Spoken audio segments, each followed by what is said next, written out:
না, আমার মনে হয় রান আরও 15-20টা রান যদি করতে পারতাম ভালো হতো। বাট আমরা যেভাবে প্ল্যান করছি বোলিং অনুযায়ী ওই প্ল্যান অনুযায়ী করতে পারিনি। বোলিংটা যদি ওই প্ল্যান অনুযায়ী করতে পারতাম তাহলে আর একটু বেটার হতো আর কি। জি, ওইটা একটা ফ্যাক্ট বলতে পারেন যে ক্যাচগুলো ধরলে হয়তো বা বিজয় ভাই আর্লি আউট হয়ে যেত না, বাট রাব্বি ভাই হয়তো ক্যারি করতে পারেনি, এটা ভালো দিক ছিল আমাদের। ক্যাচগুলো ধরাটা ইম্পর্টেন্ট আমাদের, আমি মনে করি ফিল্ডিং আর একটু যদি ইমপ্রুভ করতে পারি ভালো হবে। জানি না কার কাছে কেমন, আমার কাছে একটু লাগতেছিল, একটু কুয়াশা বেশি তো ওই জন্য একটু সমস্যা লাগতেছিল আর কি।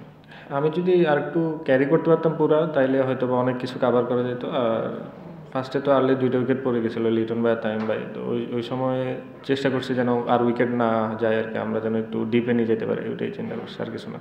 এটা তো অনেক অ্যাপ্রিসিয়েট ব্যাপার, ওনার জন্য অনেক ভালো একটা দিক যে 7টা উইকেট নিয়েছিল মেবি আজকে, খুবই ভালো বোলিং করছে উনি ওই টিমে, ওনার মধ্যে মানে ওনাদের যারা টিম ছিল আর কি, বলার ছিল না, উনি তো অবশ্যই ভালো বলার, আমরা জানি লাস্ট আপনি T20 বলেন বা ওয়ানডে টেস্ট যেখানে খেলছে উনি ভালো খেলছে, তো আজকেও খুবই ভালো বোলিং করছে, ওনাকে অ্যাপ্রিসিয়েট দিতে হবে। যে এমন না যে উনি হয়তো আমরা উইকেট অনেকগুলো দিয়ে আসছে, উনি অনেকগুলো উইকেট নিয়েছে, লিটন ভাই বলেন তানজিদ তামিম যেটাই বলেন, অনেক ভালো বোলিং করছে আসলে।